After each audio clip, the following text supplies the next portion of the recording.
살롬, 함께라면 힘이 되는 사회에 우리는 살고 있습니다. 잠언을 통해서 더 교훈적인 내용을 살펴보기로 합니다. 잠언 22장 1절에서 16절은 지혜자와 어리석은 자의 삶에 대해서 결과가 있다는 것을 말씀하고 있습니다.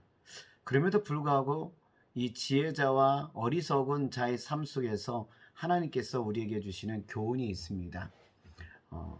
2절에 있는 말씀 보겠습니다. 가난한 자와 부한 자와 함께 살 거니와 그 모두를 지으신 이는 여호와시니라. 하나님께서는 함께 사는 삶을 만들었습니다. 가난한 자와 부자가 함께 살고 있습니다. 이것을 만드시는 분이 누구냐면 하나님이시라는 것입니다. 주님께서 오늘 우리에게 주시는 교훈이 뭘까요? 부자만 있는 세상이 아니라 부자와 가난한 자가 함께 있는데 서로가 도우면서 살아야 한다는 것을 알려주고 있습니다. 부자가 가난한 자를 도와서 함께 살아가는 삶을 살아야 한다는 것입니다. 이 두 부류만 있는 건 아닙니다. 지혜 없는 자와 지혜에 있는 자가 함께 공존하는 것이 우리 세상입니다. 결국 함께 살기 위해서는 어떻게 될까요? 지혜 있는 자가 지혜 없는 자를 도와야 된다는 겁니다. 그때 여러분 함께 사는 세상이 되는 것입니다. 의인과 악인이 함께 있습니다. 의인이 악인을 도와야 됩니다. 즉 돕는다고 하는 것은 여기에서는요, 의인이 악인에게 영향을 미쳐서 악인이 돌아올 수 있도록 만들어야 한다는 것입니다. 이게 여러분 함께 사는 세상인 것을 알게 됩니다.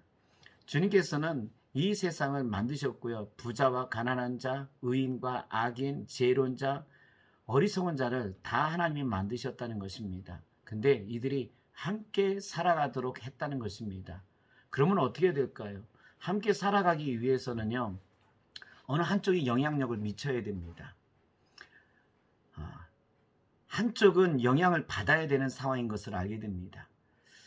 부자, 지혜로운 자, 의인은요, 영향력을 미쳐야 된다는 것입니다. 악인, 어리석은 자, 그리고 가난한 사람들, 이 사람들은 도움을 받아야 된다는 것입니다. 근데 이 한쪽은요, 잘 몰라요. 부족해요. 그렇기 때문에 도움을 받아야 된다는 것입니다. 아는 사람이요, 알고 깨달아서 알려줘야 한다는 것입니다. 모르는 사람은요, 잘 몰라요. 이것을 아는 데 있어서는요, 엄청난 시간이 많이 걸린다고 하는 것을 우린 알게 된다는 것입니다. 그래서 주님께서는 함께 살아라 하는 것 속에서 뭐가 있을까요? 도라는 거겠죠. 가난한 자를 돕고 어리석은 자를 돕고 악인을 도와야만이 그들이 변화될 수 있고 바뀔 수 있는 기회를 얻는 것입니다. 돕지 못하면은요, 그들은요, 그냥 그대로 가난하게 어리석은 자로 또한 죄의 길을 걸어가는 삶을 살 수밖에 없다는 것입니다.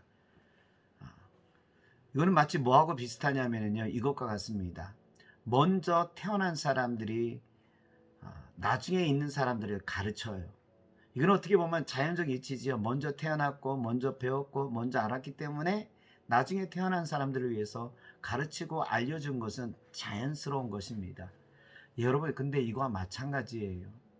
먼저 알았고요, 먼저 깨달았어요. 그러면은요, 모르는 사람을 알려줘야 한다는 것입니다.